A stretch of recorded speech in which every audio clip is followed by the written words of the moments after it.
Hello and नमस्कार, मैं doctor Shivam, एक ENT and head neck surgeon. Current time of pandemic में आपको समझने की ज़रूरत है कि ज़्यादातर doctors are very busy and ये बहुत ज़रूरी हो जाता है कि अगर आप या आपका कोई जानने वाला कोविड से इन्फेक्टेड है तो आपको पता होना चाहिए कुछ बातें जो कि मैं अभी डिस्कस करने जा रहा हूँ। So it's my genuine request कि आप इस वीडियो को उन ज़रूरतमंद लोगों तक पहुँचाएँ जो कि कोविड से जूझ रहे हैं या कोविड के बारे में जानना चाहते हैं। बाकी वीडियोस जो कि इंटरटेनमेंट पर्पज़ है उसकी जगह इस वीडियो को फैलाएं, क्योंकि शायद इस वीडियो को देखने के बाद आपके या आपके चाहने वालों को रेमडेसिविर या वेंटिलेटर की ज़रूरत ना पड़े। क्यों? क्योंकि कोविड-19 एक ऐसा डिजीज़ है जिसमें time line is very important. ये डिजीज़ जब से आपको हुआ है एंड कैसे ये प्रोग्रेस कर रहा है, ये इसकी नॉलेज अब आपको भी होनी चाहिए। हम डॉक्टर्स मे बी इतने बिजी हो गए हैं कि सबको चीज़ों को एक्सप्लेन नहीं कर पा रहे हैं। इसीलिए इस वीडियो का इंटेंट है कि आपको समझना होगा कि पहले दिन से आपको कैसे काम करना है। मोटा मोटा अगर देखें तो कोविड-19 2 वीक्स का डिजीज़ है। ये एक 2 वीक्स का टाइमलाइन बहुत इंपॉर्टेंट होता है किसी के लिए भी जिसको कोविड-19 का सिम्टम आता है। स्टेप बाय स्टेप इस वीडियो को हम डिस्कस करेंगे। Maybe it will take 5 minutes of yours, but it can save और prevent life of someone who is valuable to you, someone who is lovable to you. So please इस video को पूरा देखें, right? So step 1 in tackling this COVID-19 is identifying the symptom. सबसे पहले आपको पता होना चाहिए कि कब आपको COVID-19 हुआ है या होने के चांसेस हैं। जो पहले का स्ट्रेन था, यानी कि जो पहले वेव में जो स्ट्रेन था उसमें जो मोस्ट कॉमन सिम्टम्स थे या मोस्ट कॉमन जो दिक्कतें हो रही थी वो हो रही थी फीवर, बुखार, खांसी, बॉडी में दर्द, बदन दर्द, कमजोरी, स्मेल का जाना, टेस्ट का जाना या स्मेल का कम हो जाना। तो अचानक से आप सो के उठे और आप देखें कि डिओड्रेंट आपको स्मेल नहीं कर रहा है, तो ऐसा कोई और कॉज नहीं है। क्योंकि मैं एक ईएनटी कंसल्टेंट हूँ, तो ऐसा कोई और कॉज अभी के टाइम में नहीं है जिसमें अचानक से आपका स्मेल चला जाए या टेस्ट चेंज हो जाए, जिसको हम डिसजूसिया बोलते हैं। स्मेल के जाने को एनोस्मिया बोलते हैं। अगर आपको ये सिम्टम्स हो रहे थे तो हम कोविड-19 सस्पेक्ट कर रहे थे। अभी के लिए एक इंपॉर्टेंट चीज़ है, जो सेकेंड वेव आया है उसमें हमको कुछ नए सिम्टम्स मिल रहे हैं। नए सिम्टम्स में क्या नए हैं ये आपको जानने की ज़रूरत है, बिकॉज अगर आप आइडेंटिफाई नहीं करेंगे तो आप अपने डॉक्टर के पास नहीं जाएंगे और ये जो इम्पोर्टेंट टाइम लाइन है 2 वीक्स का, ये आप मिस कर देंगे और फिर चीज़ें जो हैं ख़राब हो जाएंगी, राइट? तो सेकेंड वेव में कुछ नई चीज़ें हमको मिल रही हैं, like diarrhoea, discolouration of fingers and toe. आप देखेंगे कि आपके स्किन का कलर डार्क हो रहा है या फिंगर्स पे या पैर पे नया ब्लैकिश पिगमेंट आ रहा है, लूज मोशंस हो रहे हैं, सोर थ्रोट, आई रेडनिंग, हेडेक हो रहा है, बॉडी बहुत दर्द कर रहा है, स्किन में रैशेज हो रहे हैं। ये कुछ नए सिम्टम्स हैं जो कि फीवर, खांसी, लॉस ऑफ स्मेल, टेस्ट के अलावा भी पाए जा रहे हैं इस सेकेंड स्ट्रेन में। आपको जानने की ज़रूरत है कि अगर आपको बहुत बदन दर्द हो रहा है, बुखार आ रहा है, गले में आपको दिक्कत लग रही है, तो आप समझिए कि आपको कोविड-19 हो सकता है। और पहला स्टेप के बाद अब सेकेंड स्टेप आता है कि गेट योरसेल्फ टेस्टेड। अपने आप को टेस्ट कराइए। आरटीपीसीआर गोल्ड स्टैंडर्ड है, रैपिड एंटीजन जो रैट बोलते हैं वो गोल्ड स्टैंडर्ड नहीं है, इसलिए अपने आप को आरटीपीसीआर टेस्ट कराइए। टेस्ट कराने के पहले भी एक बहुत इंपॉर्टेंट स्टेप है, वो है आइसोलेशन। जैसे ही आपको लग रहा है कि आपका स्मेल चला गया है, टेस्ट में चेंज है, फीवर आ रहा है या सोर थ्रोट है या इनमें से कुछ हो रहा है, अपने आप को बाकी परिवार के लोगों से अलग कर लीजिए। अलग करने का मतलब अपना, अगर आपके पास एक सेपरेट रूम है तो आप उस रूम में चले जाइए, मास्क का यूज़ करिए, अपने खाने के बर्तन, कपड़ा धोना, सब सारी चीज़ें बाकी लोगों से अलग कर दीजिए। आपको इस इन्फेक्शन को, इस वायरल डिजीज़ को दूसरों को नहीं देना है, इसीलिए आइसोलेशन इज़ इम्पॉर्टेंट। और जब तक आपका टेस्ट का रिपोर्ट नहीं आता है, आइसोलेशन मेंटेन करिए। अगर आप नेगेटिव आते हैं देन मास्क पहन के आप निकल सकते हैं, बट अगर आप पॉजिटिव आते हैं सो आपको आइसोलेशन मेंटेन करना है, राइट? अब हम सेकेंड स्टेप में आते हैं कि अगर आपको कोविड-19 हो गया तब आपका एक बहुत ही मेजर रोल आ जाता है। वो मेजर रोल क्या आता है? वो मेजर रोल आता है कि आपको अब अपने डॉक्टर को रीच आउट करना है एंड आपको समझना है कि आप किस स्टेज में हैं, कोविड-19 के किस स्टेज में हैं। ये अभी तक डॉक्टर लोग या डॉक्टर के कंसल्टेशन से पता चलता है, बट आपको भी ये नॉलेज होना चाहिए। क्यों मैं बोल रहा हूँ? क्योंकि एक डॉक्टर आपके साथ हमेशा नहीं रह सकता। Until and unless you know your disease you can not get out of this Covid. Because आज एक डॉक्टर अराउंड मतलब मोर देन 100 पेशेंट्स को देख रहा है, it is not possible humanly for him or her to know the stages of every individual and to monitor the patients on hourly basis। यहाँ पे घंटों के हिसाब से चीज़ें चेंज हो रही हैं, राइट। तो ये एम्स की गाइडलाइन है जिसके हिसाब से आपको पता करना है कि आपका जो रिलेटिव है, आपका जो पेशेंट है, या आप खुद माइल्ड डिजीज में है, मॉडरेट में है कि सीवियर में है, राइट। इसके लिए बहुत ही सिंपल है चीज़ें। सबके पास अभी पल्स ऑक्सीमीटर है, राइट। पल्स ऑक्सीमीटर सबको पता है। एक और चीज़ आपको जान लेना है, वो है रेस्पिरेटरी रेट। रेस्पिरेटरी रेट क्या होता है? रेस्पिरेटरी रेट होता है कि एक मिनट में हम कितनी बार ब्रीथ कर रहे हैं, यानी हवा अंदर ले रहे हैं, छोड़ रहे हैं। कैसे काउंट करेंगे? रेस्पिरेटरी रेट काउंट करने का तरीका है 1 मिनट में हम देखें कितनी बार चेस्ट रेज हो रहा है। तो जितनी बार 1 मिनट में चेस्ट रेज हो रहा है उसको बोलते हैं रेस्पिरेटरी रेट। नॉर्मल कितना होता है? नॉर्मल होता है 12 to 20, यानी एक आदमी नॉर्मली अगर उसको कोई बीमारी नहीं है तो 12 से 20 बार वो ब्रीदिंग करता है। लेकिन अगर उसको कोई दिक्कत है, जैसे उसको कोविड का दिक्कत है या निमोनिया हुआ है, तो ये रेस्पिरेटरी रेट बढ़ जाता है। क्यों बढ़ जाता है? क्योंकि अभी उसको सांस लेने में दिक्कत हो रही है। सो ये दो चीज़ बहुत इंपॉर्टेंट है, एक है आपका ऑक्सीजन का सैचुरेशन, दूसरा है रेस्पिरेटरी रेट। अब आइए देखते हैं कैसे समझेंगे कि आप कब माइल्ड में हैं, कब मॉडरेट में और कब सीवियर में, और किस समय कैसा काम आपको करना है।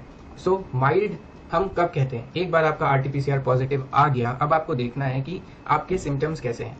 अगर आपको सर्दी खांसी है, गले में सोर थ्रोट है, थोड़ा बहुत फीवर भी है, लेकिन आपकी सांस नहीं फूल रही है, आपको आपका ऑक्सीजन सैचुरेशन 95 दैट मीन्स 94 के ऊपर है, 94 या उसके ऊपर है, सांस नहीं फूल रही है, सो माइल्ड डिजीज का क्राइटेरिया है upper respiratory tract symptom. Upper respiratory tract symptom यानी कि आपका जो नोज है, नेसोफेरिंग्स यानी कि जो ऊपर का हिस्सा है, जो सांस नली के ऊपर का हिस्सा है, उसमें कोई प्रॉब्लम, गले में दर्द है, सोर थ्रोट है या खांसी है हल्का फुल्का, लेकिन सांस नहीं फूल रहा है, चलने में आपको सांस नहीं फूल रहा है, बैठे बैठे सांस नहीं फूल रहा है, आपका ऑक्सीजन जब पल्स ऑक्सीमीटर से आपने देखा वो 94 के ऊपर है और हल्का फुल्का फीवर भी है, तो आपको माइल्ड डिजीज बोला जाता है। अब कब समझेंगे कि मॉडरेट है? 2 क्राइटेरिया दिया है एम्स ने, सिर्फ एंड सिर्फ 2 क्राइटेरिया। एक है आपका रेस्पिरेटरी रेट, जो मैंने बोला, अगर आप काउंट किए रेस्पिरेटरी रेट और वो आता है 24 पर मिनट या उसके ऊपर, राइट, या उसको सांस लेने में दिक्कत हो रहा है, तो वो मॉडरेट कहलाएगा। या अगर ऑक्सीजन का जो सैचुरेशन है, जो फिंगर में देखते हैं, वो 93 से कम और 90 के ऊपर, that means 90 and 93, lower limit is 90, upper limit is 93, so 90 and 93 के बीच में है, सो ये होगा मॉडरेट डिजीज। मैं इतना फोकस क्यों कर रहा हूँ कि माइल्ड है कि मॉडरेट है कि सीवियर है? इसलिए कर रहा हूँ क्योंकि हर स्टेज पे उसका ट्रीटमेंट अलग है। माइल्ड का ट्रीटमेंट अलग है, मॉडरेट का ट्रीटमेंट अलग है और सीवियर का अलग है। इसीलिए जब आप माइल्ड हैं तो आपको कुछ मेडिसिन खानी है, जब आप मॉडरेट हैं तब आपको कुछ और चीज़ें करनी पड़ेंगी। कई बार क्या होता है, लोग डिटेक्ट होते हैं माइल्ड में और वो कब मॉडरेट में चले जाते हैं उनको नहीं समझ में आता और चीज़ें लेट हो जाती हैं, चीज़ें गेट डिलेड। अभी हमारे पास ऐसी मेडिसिन हैं जिसको हम दें तो चीज़ें प्रोग्रेस नहीं करेंगी, वो माइल्ड से मॉडरेट नहीं जाएगा। बट उसके लिए आपको जानना होगा कि आप कब माइल्ड से मॉडरेट जाने वाले हैं और कब उन चीज़ों को स्टार्ट करना है, उन मेडिसिन को स्टार्ट करना है। कब आपको अपने डॉक्टर को बोलना है कि डॉक्टर मेरा रेस्पिरेटरी रेट इतना है और ऑक्सीजन सैचुरेशन 90 से 93 के बीच में है। बहुत लोग सोचते हैं 90 के ऊपर है मतलब ठीक है, नहीं, ये ठीक नहीं है। You need to take action when it is between 90 to 93, क्योंकि इस स्टेज पे अगर आप कुछ मेडिसिन को स्टार्ट कर देते हैं तो बहुत चांसेस है कि आपका लंग का जो निमोनिया है वो नहीं डेवलप होगा या और ख़राब नहीं होंगे। आपको रेमडेसिविर, वेंटिलेटर, बाईपैप इनकी ज़रूरत नहीं पड़ेगी। इसीलिए समझिए कि कब आपका पेशेंट माइल्ड में है और कब मॉडरेट में। मॉडरेट में कब है? जब रेस्पिरेटरी रेट 24 या उससे ज़्यादा है या उसको सांस लेने में दिक्कत हो रही है। अब इसके साथ उसको फीवर भी हो सकता है, इसके साथ उसको खांसी भी हो सकता है, लेकिन मॉडरेट में जाने के लिए रेस्पिरेटरी रेट ज़्यादा होना चाहिए, सांस लेने में उसको दिक्कत हो रही होनी चाहिए और ऑक्सीजन जब नापा तो वो 90 से 93 के बीच में होना चाहिए। ओके, सीवियर कब कहेंगे? अगर ऑक्सीजन आपका 90 से कम जा रहा है। सो SpO2 अगर 90 से कम है, आप बैठे हुए हैं, आपने ऑक्सीजन देखा और वो 90 से कम है। रेस्पिरेटरी रेट अगर 30 से ज़्यादा है, यानी 1 मिनट में आपका चेस्ट 30 बार से ज़्यादा मूव कर रहा है, ऊपर की तरफ आ रहा है, आप 30 बार से ज़्यादा सांस ले रहे हैं और आपको सांस लेने में दिक्कत है, तब आप सीवियर स्टेज ऑफ कोविड-19 कहलाएंगे, राइट। अब जैसे ही आपने स्टेज अपना पता कर लिया, you have to reach out to your doctor for the advice. Now अगर आप माइल्ड स्टेज में अपने डिजीज़ को पकड़ते हैं, so you are at the right timeline. आपको क्या करना है, आपके डॉक्टर कुछ आपको मेडिसिन पे स्टार्ट करेंगे।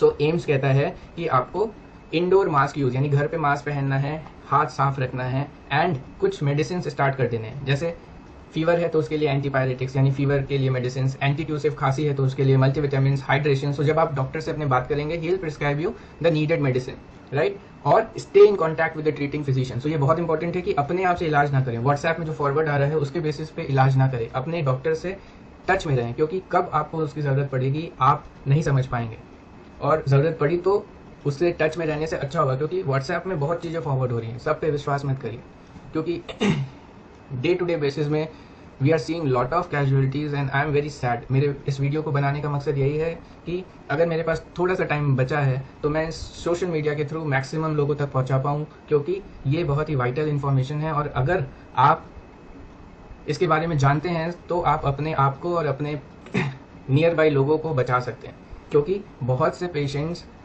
ठीक टाइम पे मेडिसिन लेने से सीरियस नहीं हो रहे हैं, और बहुत से पेशेंट जो थोड़ा सा ढिलाई कर रहे हैं, जो थोड़ा सा लेट कर रहे हैं कि अरे अभी तो फीवर आ रहा है, टेस्ट कुछ दिन बाद कराते हैं, टाइफॉइड भी हो सकता है, मलेरिया भी हो सकता है, राइट। सो उनके में दिक्कत आ रहा है, जो राइट टाइम में मेडिसिन नहीं ले रहे।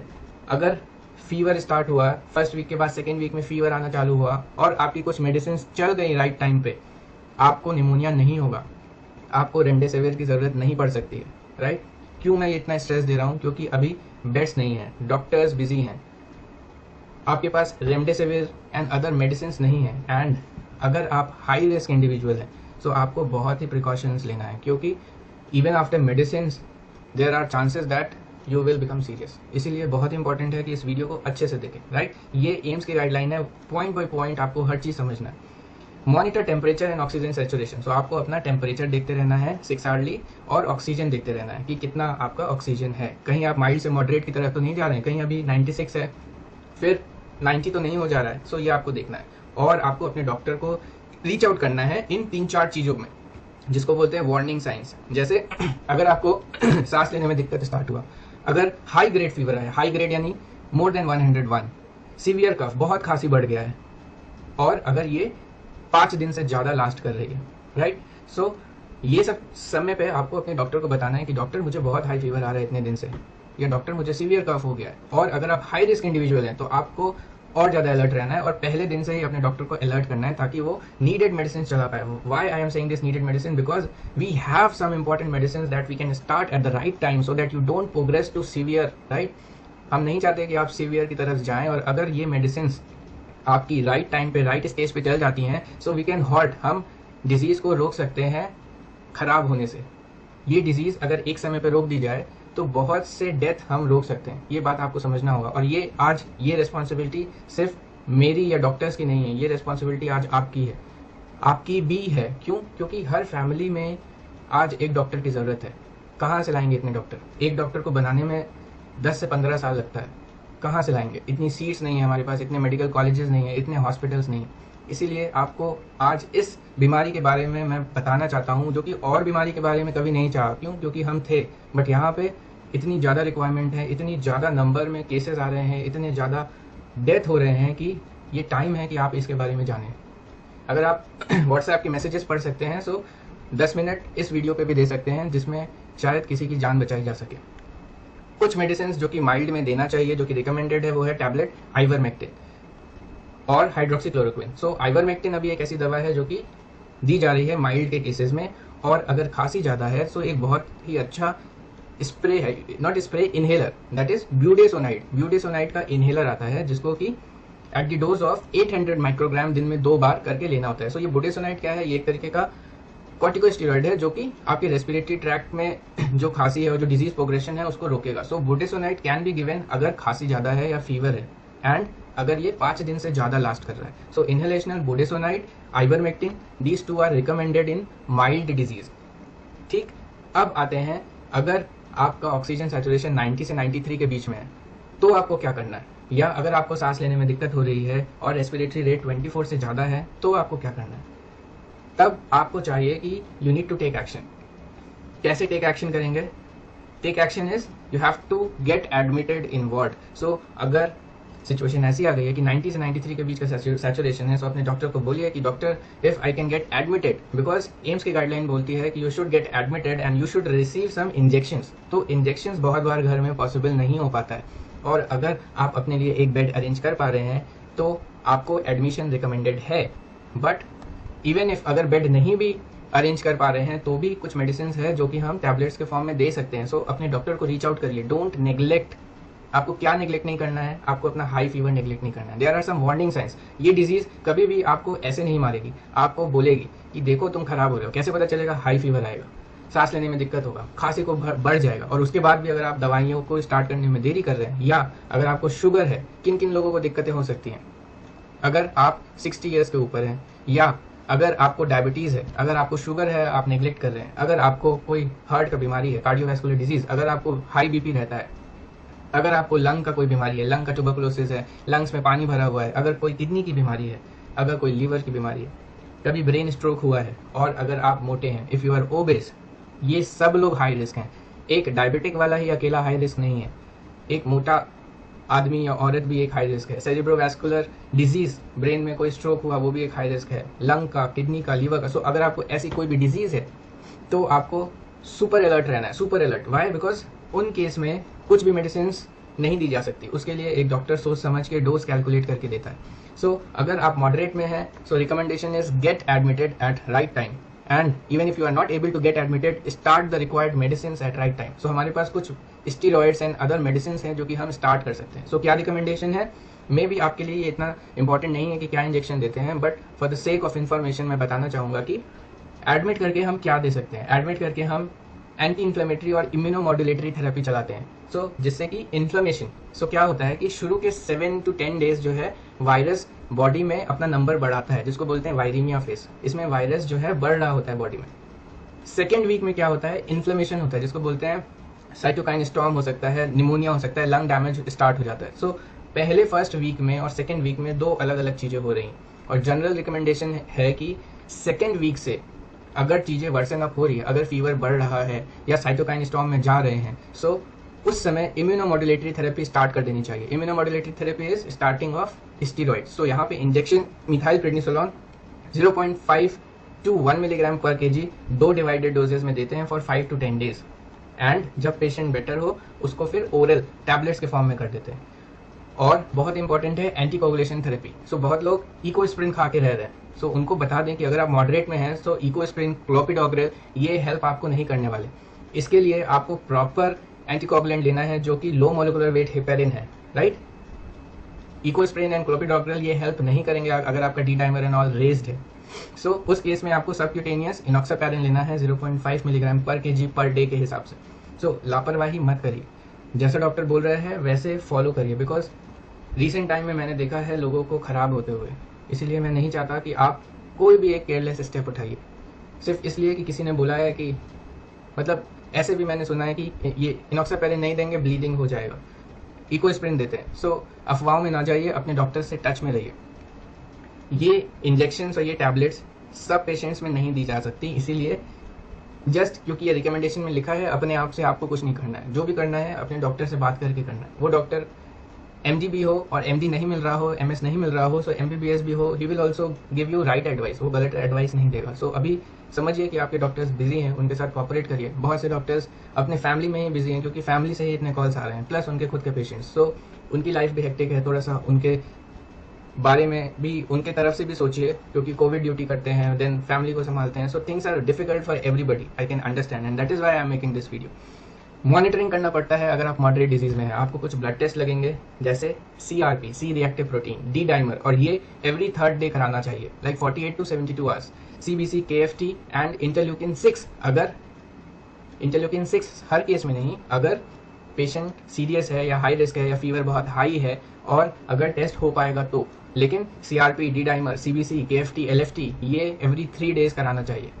एक्सरे कराने की ज़रूरत है मॉडरेट डिजीज़ में, देखना होगा कि कितना निमोनिया है। CT स्कैन सिर्फ तब कराना है जब कंडीशन ख़राब हो रही है। क्यों? क्योंकि CT स्कैन से हम बहुत कुछ नहीं पता कर सकते, बस यही बताएगा कि निमोनिया किस ग्रेड का है, कितना % निमोनिया है। बट अगर आपका ऑक्सीजन कम हो रहा है, फीवर आ रहा है, सो डेफिनेटली आपका निमोनिया डेवलप हो चुका है और आपको दवाइयाँ स्टार्ट करनी है। कितना निमोनिया है ये डिसाइड नहीं करेगा कि ये दवाई स्टार्ट होनी है कि नहीं होनी है, या कितनी डोज में देनी है। इसीलिए CT स्कैन में लाइन लगा हुआ है। सो अगर आप CT स्कैन नहीं भी करा पा रहे हैं, अपने आप को 6 मिनट वॉक टेस्ट से आप मॉनिटर कर सकते हैं। डे टू डे बेसिस में 6 मिनट वॉक टेस्ट कर सकते हैं। 6 मिनट वॉक टेस्ट क्या होता है ये मैंने एक डिफरेंट वीडियो में एक्सप्लेन किया है, लिंक मैं दे दूंगा, राइट। और आपको क्या मॉनिटर करना है? अपना ऑक्सीजन देखना है, अपना टेम्परेचर देखना है, ये कंटिन्यूसली मॉनिटर करना है। अब कुछ ऐसी दवाइयां हैं जो कि लोग स्टॉक करके बैठे हुए हैं, मतलब उनको लग रहा है कि ये पैंडेमिक में ही वो सारा पैसा कमा ले, जैसे रेमडेसिविर, टोसिलिजुमैब। सो ये उनको पता चल गया है कि ये कुछ इंजेक्शंस हैं जिसके थ्रू जिनका रिक्वायरमेंट है, और अगर वो स्टॉक कर लेंगे तो वो दुनिया भर का पैसा कमा लेंगे, वो मतलब रिचेस्ट बन जाएंगे और उनके खानदान उसी पैसे को खाएंगे। भाई ये तो समझिए कि पैंडेमिक का समय है, इतना तो मतलब रखिए कि लोग अपने अच्छे पैसे से नहीं लोगों को बचा पा रहे हैं। ये जो आप काला पैसा कमा रहे हैं, ये दवाइयों को रोक के स्टॉक करके, इससे क्या आप अपने लोगों को बचा पाएंगे? और ये क्या पैसा आपके पास रहेगा? ये पैसा भी चला जाएगा। इसीलिए कोई भी मेडिसिन को स्टॉक मत करिए। आपको क्या लगता है हम डॉक्टर्स इस पैंडेमिक में क्या अपनी फीस बढ़ा दिए?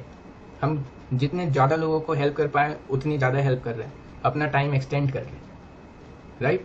सो आप भी कोशिश करिए कि in what way you can be helpful to other. कुछ इंपॉर्टेंट दवाइयां हैं, उनको स्टॉक मत करिए, उनका प्राइस इतना हाइप मत करिए कि ब्लैक मार्केट जाना पड़े और ज़रूरतमंद को मिल ना पाए। और एक बहुत इंपॉर्टेंट इन्फॉर्मेशन, रेमडेसिविर जिसको आप स्टॉक कर रहे हैं वो कोई लाइफ सेविंग ड्रग नहीं है। रेमडेसिविर एक ऐसा ड्रग है जो बहुत करेगा तो आपका हॉस्पिटल स्टे कम कर देगा। मतलब कोई आदमी अगर 15 दिन हॉस्पिटल में रहता तो रेमडेसिविर देने से शायद 10 दिन रहे, उसका रोल बस इतना ही है। कोई 10 दिन रहता तो शायद 5 दिन रहे, और ऐसा नहीं है कि ये कोरोना को ठीक कर देगा या जादू की दवा है। सो इसीलिए इसको स्टॉक करना बंद करिए और समझिए कि कब आपके पेशेंट्स को इसका रिक्वायरमेंट है। इसकी कुछ इंडिकेशंस हैं। इंडिकेशन मतलब कब आप इसको दे सकते हैं, जब आपका पेशेंट मॉडरेट या सीवियर डिजीज का है, माइल्ड में इसका कोई रोल नहीं है। जब आपको थोड़ा बहुत फीवर आ रहा है, सोर थ्रोट है, लेकिन आपका सांस नहीं फूल रहा है, आपका रेस्पिरेटरी रेट नॉर्मल है, आपका ऑक्सीजन 94 के ऊपर है, आपको रेमडेसिविर की जरूरत नहीं है। लेकिन अगर आप मॉडरेट में हैं, जब आपका सैचुरेशन 90 से 93 के बीच में है, जब आपका सांस फूल रहा है, रेस्पिरेटरी रेट 24 से ज़्यादा है और आपको ऑक्सीजन लगाने की ज़रूरत पड़ रही है, उस केस में आपको रेमडेसिविर दिया जा सकता है। रेमडेसिविर क्या है? ये एक एंटीवायरल है, ये कोरोना वायरस को मारता है। सो इसका replication and all viral load कम करता है। और किन में दे सकते हैं? सिर्फ उन्हीं में दे सकते हैं जिनके में किडनी या लीवर का डैमेज ना हो, कोई दिक्कत ना हो। वो पेशेंट जिनको ऑक्सीजन नहीं लग रहा है या वो पेशेंट जो घर पे ट्रीटमेंट ले रहे हैं, होम आइसोलेशन कर रहे हैं, उनमें रेमडेसिविर की कोई ज़रूरत नहीं है। इसीलिए स्टॉक करके घर पे लाके इंजेक्शंस ना दे। डोज क्या है इसका? फर्स्ट डे 2 इंजेक्शन लगता है, यानी 200 मिलीग्राम इंट्रावीनस आईवी जाता है ऑन डे 1, यानी 100 मिलीग्राम के 2 इंजेक्शंस, और नेक्स्ट 4 डेज 100 मिलीग्राम आईवी जाता है ओडी वंस डे, राइट? आते हैं टोसिलिजुमैब पे, जिसको बोलते हैं टोसी के नाम से लोग बोलते हैं, एक्टेमरा 400 के नाम से लोग इसको ब्लैक करके बचा के रखे हुए हैं, एंड ब्लैक मार्केट में they are selling it at 5 lakhs और समथिंग। क्या मिलेगा आई डोंट नो। सो ये कब दे सकते हैं? जब आपका पेशेंट या आपका नोन सीवियर डिजीज में है। और राइट टाइम या मोस्ट अप्रोप्रिएट टाइम इसका क्या है? इसका मोस्ट अप्रोप्रिएट टाइम है 24 to 48 आवर्स, यानी 1 से 2 दिन के अंदर जब वो आईसीयू में एडमिट हुआ। ऐसे ही रेमडेसिविर का भी एक टाइम है। रेमडेसिविर आप कभी भी नहीं दे सकते। रेमडेसिविर आपको शुरू के 7 to 10 डेज के अंदर देना होता है।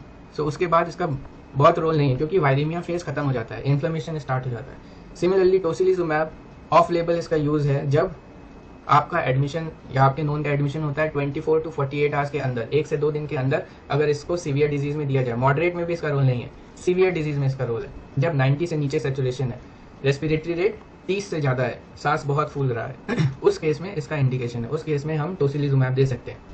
अगर सीआरपी और IL-6 बहुत बड़ा हुआ है, अगर स्टेरॉइड्स देने के बाद भी पेशेंट ठीक नहीं हो रहा है, तो भी टोसिलिजुमैब देते हैं। और अगर उसके अंदर कोई और बैक्टीरियल या टीबी और ये सब नहीं है। क्यों? क्योंकि ये क्या करता है, ये एक इम्यूनोमॉड्यूलेटरी ड्रग है, ये भी इम्यूनिटी के लेवल पे काम करता है, इसीलिए कोई बैक्टीरियल, फंगल या ट्यूबरकुलर इन्फेक्शन नहीं होना चाहिए। रिकमेंडेड डोज क्या है इसका? 4 to 6 milligram per KG in 100 ml of NS over 1 hour. ये पार्ट शायद जनरल पब्लिक के लिए उतना इंपॉर्टेंट नहीं है, क्योंकि डोज एंड ऑल डॉक्टर ही देगा। तो आपको बस इतना ही जानना है कि ये सीवियर डिजीज में दिया जाता है, कभी भी किसी को नहीं दिया जाता। और इसको देने के लिए भी कुछ क्राइटेरिया हैं, जैसे सीआरपी बहुत बड़ा होना चाहिए, IL-6 बहुत बड़ा होना चाहिए, स्टेरॉइड देने के बाद भी कोई इंप्रूवमेंट नहीं है, उस केस में डॉक्टर बोलता है कि he required this tocilizumab. Now coming to plasma. Plasma कब आप दे सकते हैं? सो प्लाज्मा सिर्फ एंड सिर्फ तब देना चाहिए अगर मॉडरेट डिजीज में आपका पेशेंट है और अर्ली मॉडरेट में। अर्ली मॉडरेट का मतलब within 7 days of symptom onset अगर आपका पेशेंट है तो प्लाज्मा का रोल है। 7 days के बाद प्लाज्मा का बहुत रोल नहीं है, राइट? सो प्लाज्मा भी लोग ऑफ लेबल दे रहे हैं, but role is maximum when it can be given within 7 days। So remdesivir, tocilizumab, plasma, ये वो चीज़ें हैं जो कि हम ऐड ऑन कर सकते हैं मॉडरेट और सीवियर डिजीज में अपने पेशेंट्स को बचाने के लिए। सो आपको समझना चाहिए कि कब इनको हम दे सकते हैं। हाई रिस्क में कौन है? डायबिटीज़ का पेशेंट, जिसको हाई बीपी है, जिसको हार्ट का कोई बीमारी है, 60 ईयर्स के ऊपर है, क्रॉनिक लंग डिजीज़ है, किडनी डिजीज़ है, लीवर डिजीज़ है, मोटापा है, कार्डियोवैस्कुलर डिजीज़ है। इन सब लोग को बहुत ही प्रिकॉशन से रहना है। सीवियर का मैनेजमेंट मैं डिस्कस नहीं करूँगा बिकॉज ये आपके लाइन के बाहर है। इसका मैनेजमेंट होता है आईसीयू में, जो कि इस वीडियो के स्कोप के बाहर है। आपको ये नहीं जानना, ये पूरा एंड पूरा डॉक्टर के ऊपर है। जब आप मॉडरेट में हैं तब से आप डॉक्टर के केयर के अंडर आ जाते हैं। बट मैंने ये जो दवाइयाँ हैं इसलिए डिस्कस किया because now you should know कि what your patient is getting and when this requirement is there. कब आपको ये देना चाहिए ये आपको जानना होगा। इट्स नॉट लाइक कि जानना चाहिए, अब आपको ये जानना होगा। So identification of the disease stage is very important. और मैं समझ सकता हूँ कि अब आप समझ गए हैं कि कब आप डिजीज़ को माइल्ड और कब मॉडरेट और कब सीवियर में रख पाएंगे। माइल्ड है तो होम आइसोलेशन करके डॉक्टर से बात करते हुए अपने आप को ऑब्जर्व करिए। अगर मॉडरेट में जा रहे हैं तो डॉक्टर से बात करिए, वो कुछ और मेडिसिन से स्टार्ट करेगा।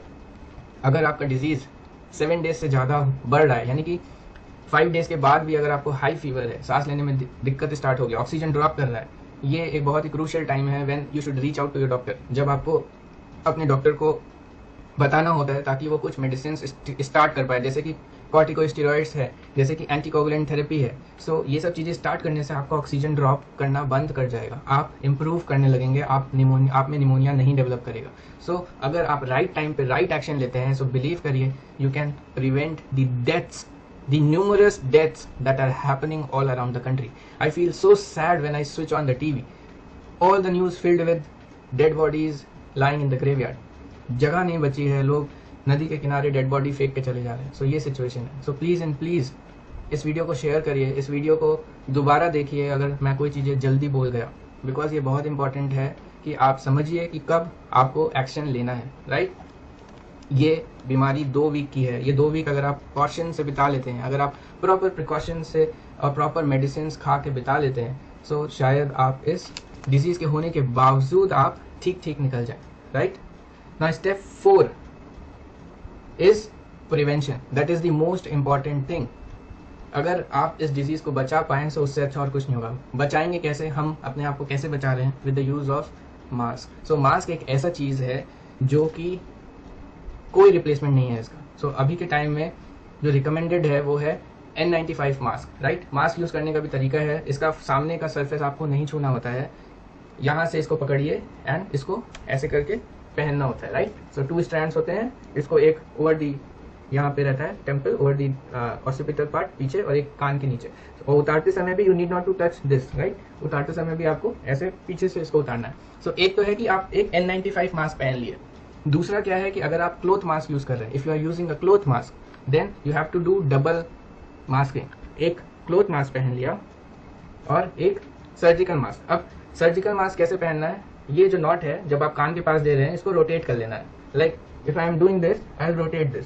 सो कान के पास आपको ऐसे, ये क्या करेगा कि यहाँ पे जो गैप्स है it will cover itself. Right, so double masking is the thing that is recommended for this second wave of Covid. So double masking is very important. इसको आप अंदर भी पहन सकते हैं, लाइक सर्जिकल मास्क आपने पहले पहन लिया and then over it you have worn the cloth mask. So single mask, सिर्फ ये एक मास्क आपको नहीं बचाएगा। कितने लोग को मैं देखता हूँ बाहर ये मास्क पहन के घूमते रहते हैं, ये आपको नहीं बचाएगा। अभी के समय लोग like CDC is saying that it's airborne. CDC का कहना है कि ये कोविड-19 एक एयरबॉर्न डिजीज है, यानी ये हवा में है। कुछ डिस्टेंस तक अगर वो कोविड पॉजिटिव पेशेंट खांस नहीं रहा है, छींक नहीं रहा है, तो भी चांसेस है कि वो एयर के थ्रू आपको इन्फेक्ट कर देगा, इवन अगर आप ये मास्क पहने हुए हैं। इसीलिए ज़रूरत है कि अगर आपके पास N95 मास्क है, वियर दी N95 मास्क। N95 मास्क नहीं है, एक सर्जिकल मास्क और एक क्लोथ मास्क पहनिए। राइट, और सबसे इंपॉर्टेंट क्या होता है मास्क पहनने में? आपको चेक करना होता है कि कोई लीकेज तो नहीं है, कहीं से एयर घुस तो नहीं रहा है। राइट, सो अगर आप मास्क पहने हैं तो आपको देखना है कि आपके कॉर्नर्स, नोज के पास के कॉर्नर सिक्योर हैं, यहाँ से कहीं एयर तो नहीं जा रहा है। ये जो हम ये नोटिंग कर रहे हैं वो ये हम इसीलिए कर रहे हैं कि एयर कहीं से एंट्री ना हो। राइट, एंड ये बहुत ही बड़ा मिसकंसेप्शन है कि ऑक्सीजन कम हो जाएगा, ऑक्सीजन मास्क पहनने से कम हो जाएगा।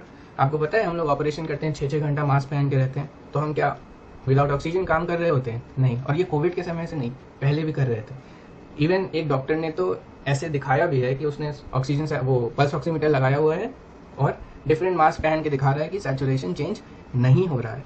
सो ये सब अफवाहें हैं कि मास्क पहनने से ऑक्सीजन कम हो जाएगा, या एक वीडियो ऐसा भी देखा था जिसमें मास्क में दिखा रहा था कि यहाँ पे कीड़े हैं जो कि अंदर चले जा रहे हैं। सो अभी लोग खाली बैठे हैं और खाली दिमाग शैतान का घर। सो कुछ भी डाल रहे हैं, कुछ भी डाल रहे हैं, कुछ भी मत समझिए। आप देखिए पहले जो इन्फॉर्मेशन दे रहा है उसको कितना नॉलेज है, उसने कितना पार्ट ऑफ अपना लाइफ इस फील्ड को दिया है, एंड उसकी बात को सुनिए। कोई भी किसी की बात सुनने का टाइम नहीं है।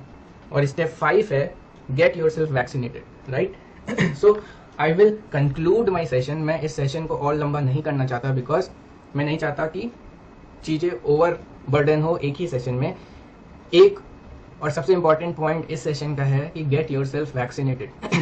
अपने आप को वैक्सीनेट कर लीजिए जितना जल्दी पॉसिबल है उतना। बहुत से मिसकंसेप्शंस हैं अभी। एक तो है कि मुझे हार्ट का डिजीज़ है, मुझे लगाना चाहिए कि नहीं। अगर आपको हार्ट का डिजीज़ है आपको पहले लगवाना है नॉर्मल पीपल से, बिकॉज आप हाई रिस्क कैटेगरी में आते हैं, राइट। ये सब अफवाहें मत सुनिए कि इंजेक्शन लगा और वो मर गया या ये हो गया या वो हो गया। जो लोग वैक्सीनेटेड हैं उनमें हम पा रहे हैं कि ये डिजीज़ का सिवियरिटी बहुत कम है। अगर उनको डिजीज़ हो भी रहा है तो वो माइल्ड रह जा रहा है और वो ठीक हो जा रहा है। सो बहुत इंपॉर्टेंट है। एक और एकमात्र उपाय हमारे पास जो अभी है ट्रीटमेंट के फॉर्म में is get yourself vaccinated. Prevention में 2 चीज़ें, double masking and vaccination. Double masking and vaccination, इसको एक मंत्रा बना लीजिए। जिससे भी बात करिए नमस्ते के साथ बोलिए कि डबल मास्क पहनिए और अपने आप को वैक्सीन लगाइए। अगर आपके घर में कोई है जो 45 के ऊपर है और अभी भी वैक्सीनेशन नहीं हुआ है, so please and please help him or her to get vaccinated, right. हमारी गवर्नमेंट कोशिश कर रही है वैक्सीन लाने का। आई नो कि in this current time there is shortage, but जब भी आए get yourself vaccinated, right. Covishield लगाएं कि कोवैक्सीन लगाएं कि फाइजर लगाएं। लोगों का कॉल आता है कि फाइजर कैसा है। Pfizer is not available in India and if you get that you can have it. So irrelevant questions ना पूछे। कोविशील्ड कोवैक्सीन दोनों ही इक्वली इफेक्टिव है, जो मिले लगवा लीजिए। The main aim should be to acquire the protection as soon as possible, right? So I have discussed 5 steps to prevent COVID, right? To tackle this COVID. So this mission COVID can be summarized in this 5 step, right? So पहला step था अपने symptoms को identify करना and get your self tested. Delay नहीं करना है। अगर आपको फीवर है, कफ आ रहा है, स्मेल टेस्ट का लॉस है, इनमें से कोई भी चीज़ें हैं, टेस्ट करा लीजिए। अभी तो ये टैबू नहीं है, अभी तो कोई दिक्कत नहीं है कि अभी आपका घर सील कर देगा या कॉलोनी में पता चल जाएगा कि ये पॉजिटिव है। इट्स ए पैंडेमिक, सभी को हो रहा है।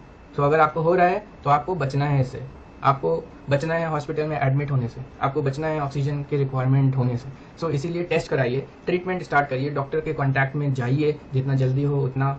एंड द सेकेंड इज, अगर आपको सिम्टम्स आते हैं get yourself tested, maintain the isolation. Third is identify the stage. अगर आप पॉजिटिव आते हैं तो आप देखिए, खुद से देखिए कि आप माइल्ड में हैं कि मॉडरेट में हैं कि सीवियर में हैं, और कब आप माइल्ड से मॉडरेट में जा रहे हैं, कब आपको सांस लेने में अचानक से दिक्कत होने लगा, कब आपका सैचुरेशन 96 से 90 रहने लगा। तो जब 96 से 90 रह रहा है इसका मतलब आपको हॉस्पिटल में एडमिट होने का ज़रूरत है। कुछ मेडिसिन हैं जिनको स्टार्ट करने का ज़रूरत है अर्ली। सो इस स्टेज में, अगर मॉडरेट स्टेज में आपको वो मेडिसिन मिल जाए तो आप ठीक हो जाएंगे, आप माइल्ड की तरफ चले जाएंगे, आप सीवियर की तरफ नहीं जाएंगे, right. So reach out to your doctor in this situation. और रीच आउट करने के लिए आपको ये जानना बहुत ज़रूरी था कि आप कब मॉडरेट में जा रहे हैं माइल्ड से। इसीलिए मैंने इतना टाइम लेके इसको समझाया है, क्योंकि मैं नहीं देख रहा हूँ कि ये नॉलेज आप तक पहुँच पा रही है। ये गाइडलाइंस, क्राइटेरियाज हम तो बहुत यूज टू हैं, बट अभी ये समय है कि आप अपने डिजीज़ को खुद समझिए और एक रिस्पॉन्सिबल सिटीज़न, एक रिस्पॉन्सिबल फैमिली मेम्बर और एक रिस्पॉन्सिबल रिलेटिव के जैसे एक्ट करिए और एक दूसरे को हेल्प करिए, राइट। स्टेप 4 था प्रिकॉशन लेना, जो कि बहुत ही इंपॉर्टेंट था, डबल मास्क और N95। Step 5 is get yourself vaccinated, right. So हमारा सबका एम होना चाहिए कि जैसे हम फर्स्ट वेव को पार किए हैं, we should also survive this second wave. अभी ब्लेम करने से कुछ नहीं होगा कि सरकार कुछ नहीं कर पाई, राइट। अरविंद केजरीवाल नहीं कर पा रहे हैं, मोदी जी नहीं कर पा रहे हैं, या ममता की गवर्नमेंट नहीं कर पा रही है। ब्लेम करके कुछ नहीं होगा। They are doing whatever they can. अभी अपने हेल्थ की रिस्पॉन्सिबिलिटी अपने हाथ में लेना है। एंड सिचुएशन यही है, because every day I see lot of post need an ICU bed in hospital. So इससे ख़राब सिचुएशन आई डोंट थिंक कि कभी मैंने एक्सपेक्ट किया था या किसी ने किया था कि जब लोगों को ऑक्सीजन के लिए ढूंढना पड़े, ऑक्सीजन नहीं हो, बेड नहीं हो हॉस्पिटल में, डॉक्टर नहीं हो। मैंने एक पोस्ट देखा रिसेंटली जिसमें लिखा था, एक UK के बंदे ने लिखा था कि any doctor who can talk to my mother in Delhi, she is ill. I saw that post late. Then he wrote कि she is no more. लड़का है फॉरेन में, माँ है दिल्ली में, and he is not able or she is not able to reach out to a doctor. I have given my number there but time निकल चुका था. सो सिचुएशन काफ़ी ख़राब है. इस समय ये ज़रूरत है कि आप अलर्ट रहिए, अपने आप को बचाइए. जो कम ज़रूरी चीज़ हैं उनको बाद में करिए या ना करिए और फुल प्रोटेक्शन लीजिए. Right. So I will conclude my session by these 5 steps of tackling this COVID-19 second wave of pandemic. This is Dr. Shivam. I hope everybody will survive and be healthy and happy for the coming time. Take care, stay happy and stay blessed. And do share this video, right? अगर आप WhatsApp में कुछ भी दिन में share करते हैं तो इस वीडियो को शेयर करना आपकी रिस्पॉन्सिबिलिटी बनती है. नहीं तो चीज़ों को सोशल मीडिया यूज़ करना बंद कर दीजिए. Because this is something by which you can save a life and nothing is comparable for that act. कोई भी पैसा, कोई भी कितना भी पैसा दुनिया का, आप बोलते हैं ना डॉक्टर्स कम पैसा, मतलब गवर्नमेंट में कम पैसा मिलता है, क्यों काम करते हैं? क्योंकि वो एक लाइफ बचा रहे होते हैं. उस लाइफ का कोई वैल्यू नहीं. You can't compare a life with any amount of money, right? So if you can save a life, you have done your part. See you, take care and bye bye.